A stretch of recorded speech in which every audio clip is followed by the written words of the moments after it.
your mind's running circles again, second guessing every word you said. Take a breath, reset your track. You don't need to hold yourself back. Stop overthinking, start connecting. Confidence rising. All right, welcome to the show. It is good to be here. I hope it's good for you to be here as well. So, what we're going to be talking about on today's show, we're going to be talking about gratitude, making friends after 30, and more. So, our first item today. New psychology research shows grateful people feel less boredom. This was helpfully shared by Owen Gregorian on X. This is a side post article. And the rundown of what we have here is it shows that gratitude correlates stronger with lower boredom across 5 I'll bet online experiments that were run. So these are the people surveyed were people who kind of fill out surveys online for a job, but still they got 954 participants, and what a quote that I like from this is the authors concluded, quote, "Gratitude is a resource that can reduce boredom by increasing our perceptions of meaning in life, either situationally or globally. The research advances burgeoning evidence indicating that sources of meaning can buffer against boredom." And I actually like that quite a bit. I think the reality is if you take take 2 people. One is boredom is a symptom of something bigger, right? So it's a symptom of, by definition, I don't have anything going on. So that would be a pretty normal conclusion to draw there. If you don't have anything going on, guess what you, at least for that moment, guess what you don't have? You don't have meaning in, at least in that moment, right? And I think the less meaning you have, I could absolutely see where the more boredom would probably creep into your life. And the more boredom you have, it creates a unhelpful cycle where the more boredom you have, the less you feel like you have meaning or purpose, is another way to say that, in your life. So I think the antidote is have things going on, number one. Number two, I mean, they've done other studies where I believe they found that just by and I'm paraphrasing obviously, but just by having a gratitude journal over not a very long period of time, I want to say something like 90 days, you can increase your happiness, all other things remaining equal, by like 10 to 15%, your perceived happiness, right? And think about the investment versus the reward. If the reward is you, my self-report, feeling 15% happier, and the cost to you is I spend 5 minutes at the end of each day writing down something that I'm grateful that happened that day. That's a pretty good trade-off right there. My wife and I have a little tradition where we don't do it every day, but more often than not, we'll ask each other, "What's one thing you're grateful for?" And then we'll each say something that we're grateful for. And I think it's helpful because it's very easy to orient yourself and constantly focus on problems, or just could be problems that don't have an easy solution, or it could just be things that need to be done, like, oh, this thing's messed up, or that thing's messed up, or I'm gonna fix this, I'm gonna fix that. And could be something around your house, could be something around your yard, could be something in your business, or something in a project that you're working on, something like that. And if you're constantly playing whack-a-mole with problems, guess what? You're probably going to feel somewhat like those problems just outweigh any of the good things that are going on. And so, in my opinion, the more we can focus on things that are going well, things that we're excited about, things that we're grateful for, we're happy for. It's really like, it's in my opinion, it's like a scale. You have to balance the two, right? Because it's very easy to focus on what needs to be done and things that need to be fixed and all that stuff. Well, you gotta balance those scales. So I thought that was interesting. My question for you is simply, if you were going to start you don't have to even call it anything as fancy as a gratitude journal. What if you were going to write down one thing that you were grateful for at the end of each day? Literally one sentence. In the Notes app on your phone, or I've only used it a little bit, but I think on Apple iPhone there's I can't remember what they call it, but there's now a journal feature on the iPhone, and I'm sure that you can configure the notifications where it prompts you and reminds you to fill something out, right? I mean, heck, if you're technically minded, in less than an afternoon you could vibe code your own app that would prompt you for this. So there are really no excuses. Yeah, you can use a napkin, right? You can use anything. But what would that be like if you did that for a week, a day, and then just try to stack those days together? You might just end up 10 to 15% happier. All right. Our next item today. So what this is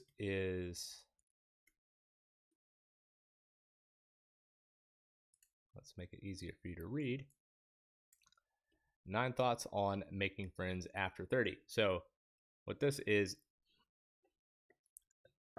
from my friend Nick, Nick was on my podcast a couple times, as I mentioned a couple days ago.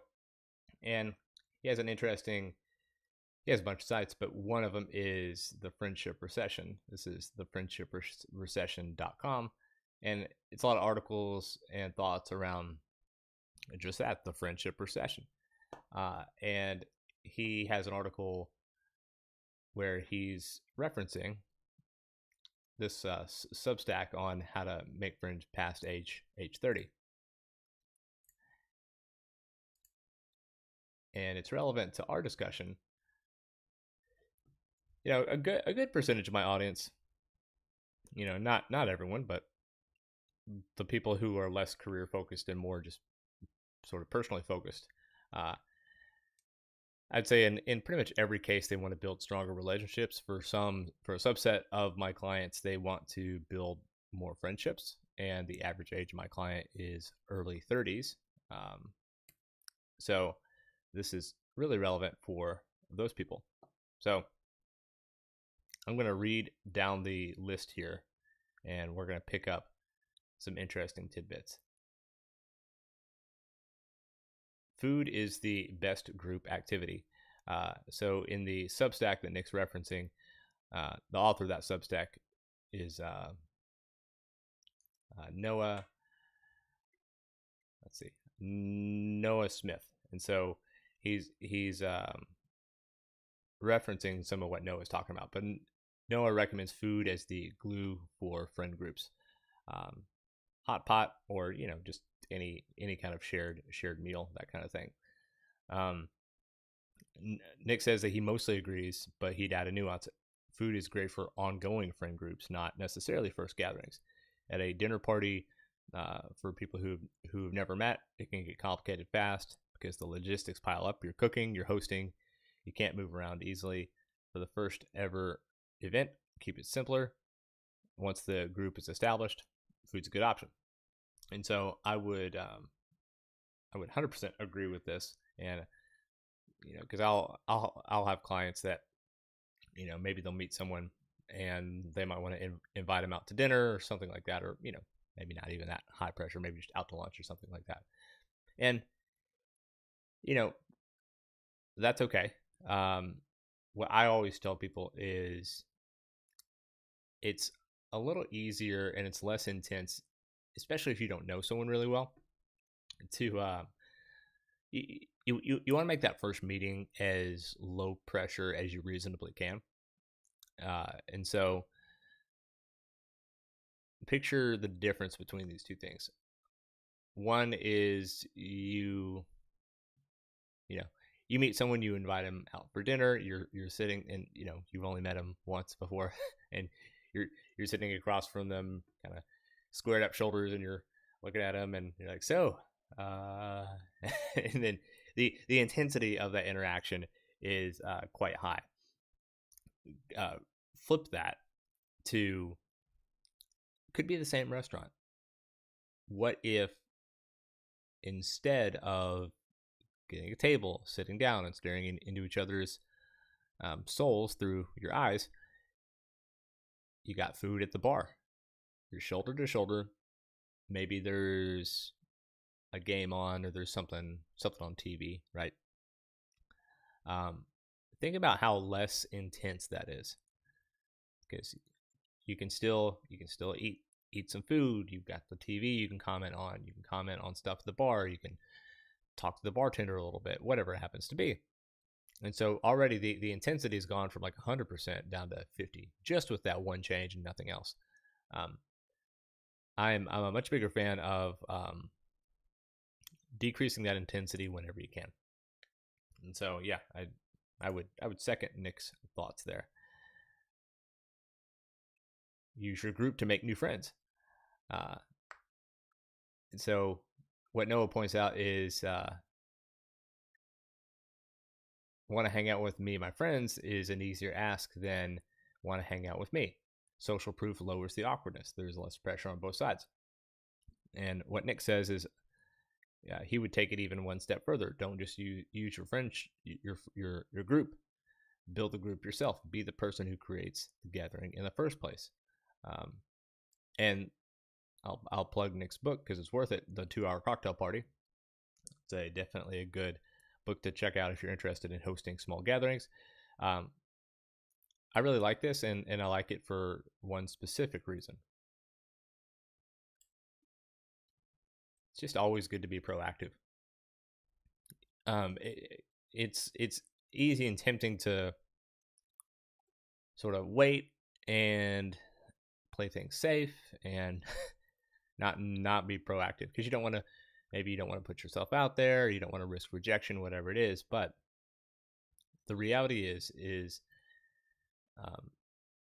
the sort of the onus for taking action is always going to be on you. You are going to control a lot higher percentage of your own destiny, so to speak, if you are proactive and you take the actions that you need to take instead of waiting for someone else to take the lead.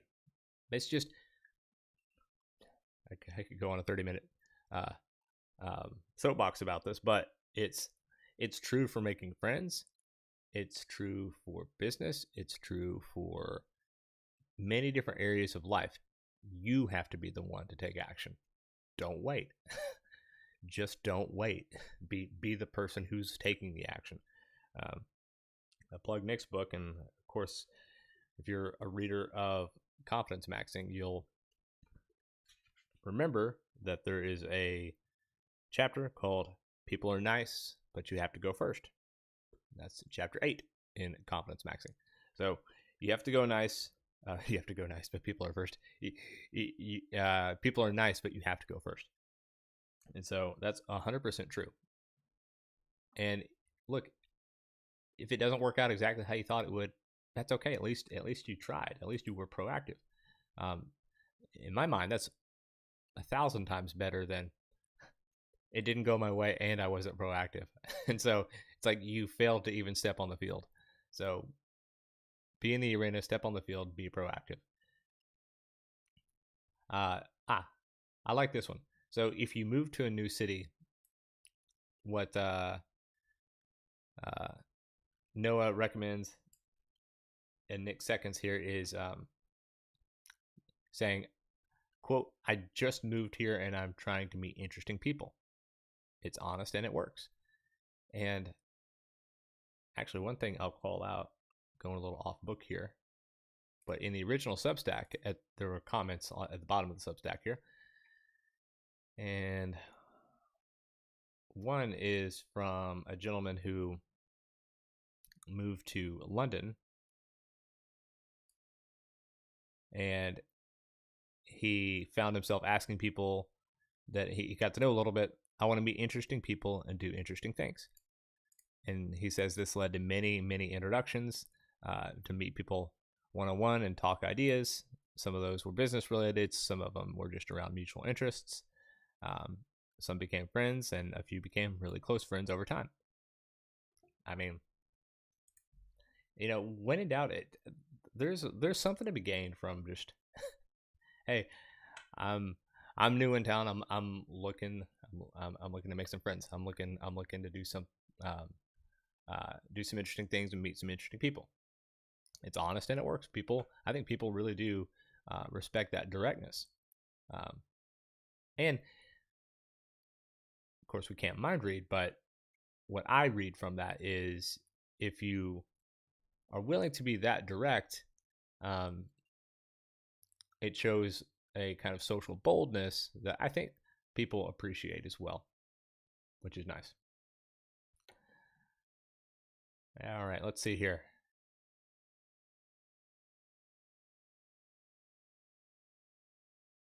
Let's skip down to hobbies are one piece, not the whole puzzle. So Noah in the Substack says that hobbies can be slow and niche as a friendship strategy. And Nick agrees and says that they're not the whole answer.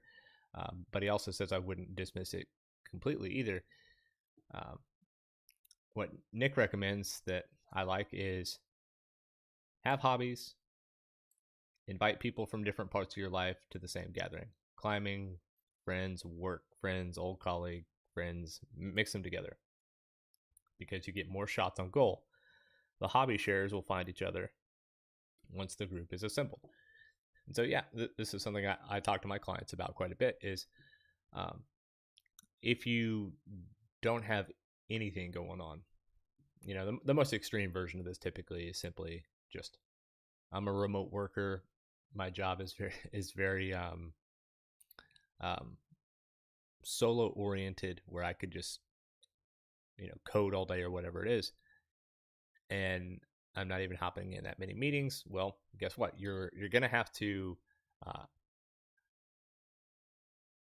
strategically change your schedule and change your routine to just get more at bats where people are.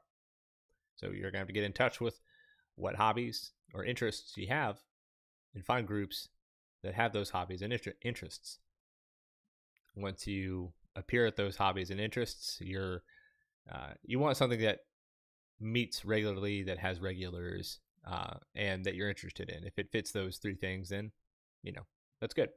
In my book, I wrote a whole chapter on this called IRL maxing.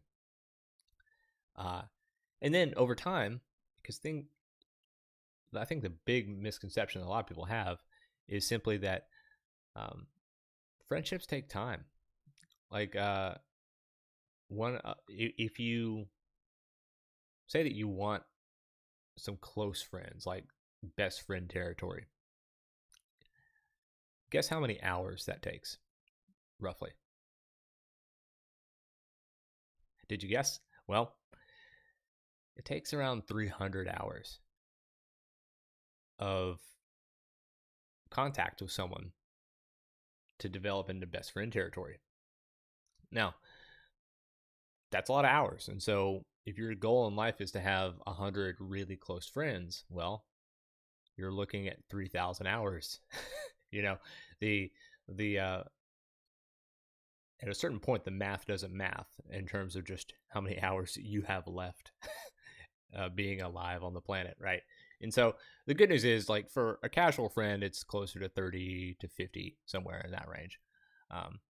And there are even outliers that might take even less time, right?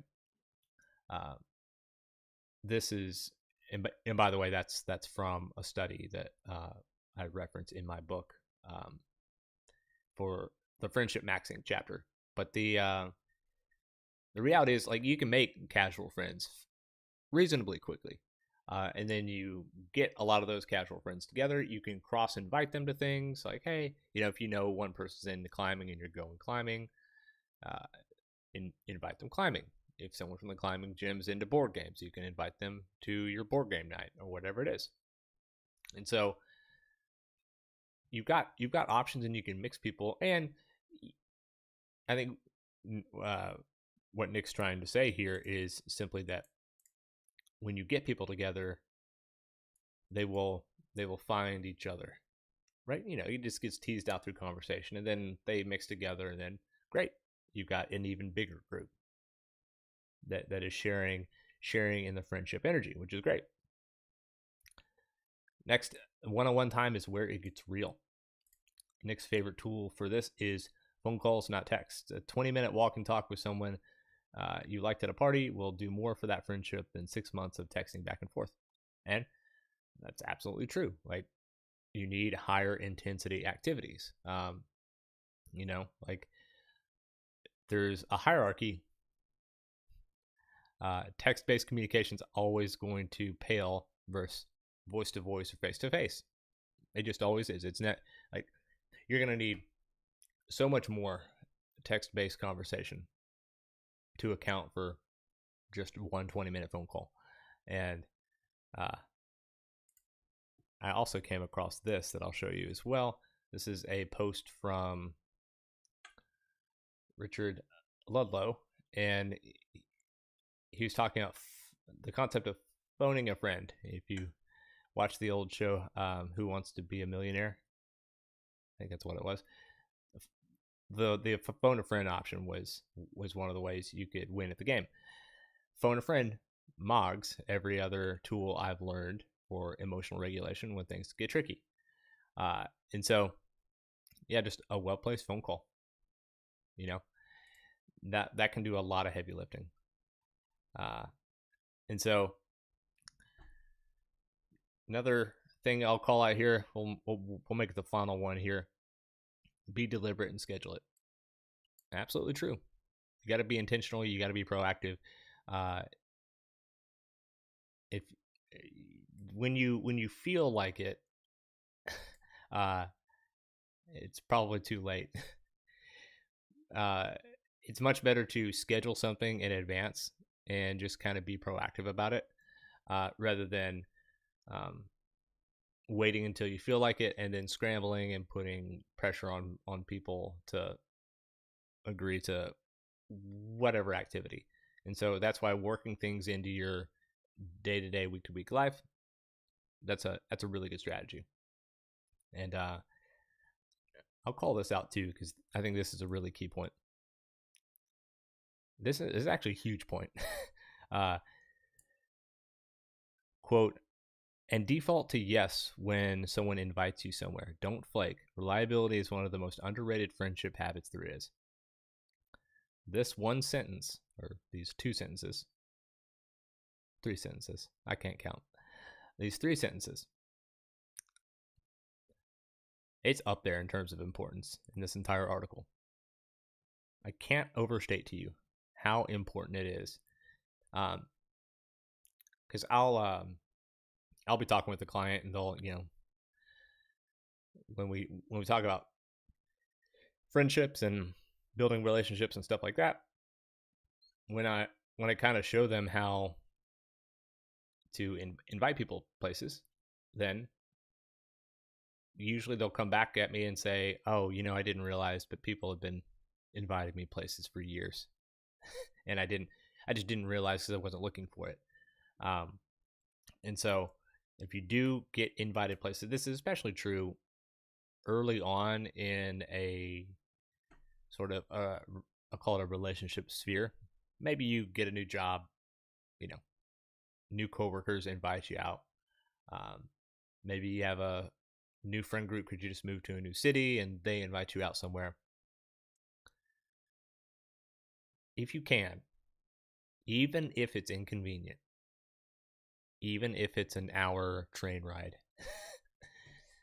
say yes, especially early on, because you want to stack as many of these experiences as possible, and you don't want to say no. Obviously, at some point in the future, you will have to say no because there'll be a work commitment, or there'll just be some sort of life commitment that'll prevent you from going. But early on, especially the first few times you get invited somewhere by someone, go out of your way to say yes. And what I'll even say too is that even if you can only stay for half an hour, still show up, stay, make an early exit, but you showed up. That is 100 times better than obviously flaking is the worst thing you could do, saying that you're going to go and not going and not following through. Just don't do it. Never do that. But it's so much better even than declining and saying, "Oh, I can't," but let me know the next time, because people don't like to be told no and declined. And the more invites you say yes to, the more invites you'll get. And so it starts a good cycle that is going to lead in the future to more opportunities, more chance meetings with people. And I say this all the time. The overall goal of improving your communication skills and your people skills, your friendship skills, and all this stuff, really, in my mind, is there's going to, like, you have to hold in your head that these two ideas. One is no interaction is all that important. And on the other end, there's going to be one interaction that's going to be the most important interaction of your life. And these might sound like they're at odds with each other a little bit, but what I mean by that is simply that you have to treat every interaction as if it's sort of a drop in a much larger bucket, the much larger bucket of developing relationships with people. And you improve your skills by having a lot of drops in the bucket because you want the bucket to be full. There will come a time when there'll be one really important interaction. It could be you see your future spouse reading a book in a bookstore. Great. You go and talk to that person happily ever after. Could be that, your future best friend, you meet them through a friend at a board game night. Really important interaction. Could be something job related or business related. Sure. But you want to be ready when that time comes. And the only way you get ready is by having a lot of interactions and not treating any individual interaction like it's all that important. Because a lot of times you don't know the interactions are really important on the front end. you only know it, 6 months later, a year later, 2 years later, when you're like, oh yeah, looking back, that was really important. And I say not treating each interaction like it's all that important because we want to lower the mental burden of starting conversations and speaking up and all that good stuff. We want to lower that burden in our mind so that we're more likely to do it, and we don't accidentally put any particular interaction, any particular person too high on any given pedestal, because that's going to cause problems. It's probably not going to make it more likely that you speak up. It's going to make it less likely that you speak up. And so I think that's our show for today. My question for you would simply be, when in your life have you noticed that people have been inviting you places? Have you said yes to those things? Will you say yes in the future? Will you be a little better tuned to those requests? Because you'll be looking for them a little bit more from now on, I bet. And that'll make forming those relationships a little easier. And so we talked a lot about Nick Gray and his site. Again, that's called thefriendshiprecession.com. A lot of good articles on there. Definitely check out his book, The 2 Hour Cocktail Party, for gatherings of small groups. And definitely check out my book, Confidence Maxing. Particularly for this discussion, IRL maxing and friendship maxing. But you'll enjoy the entire book. And that's our show for today. I'm going to play you out with the jingle. Stop overthinking, start connecting. Confidence maxing. That's right. That's the jingle. You hum it when you're doing the dishes. You hum it when you walk the dog. And now you're going to hear it. Aren't you lucky? I will talk to you tomorrow.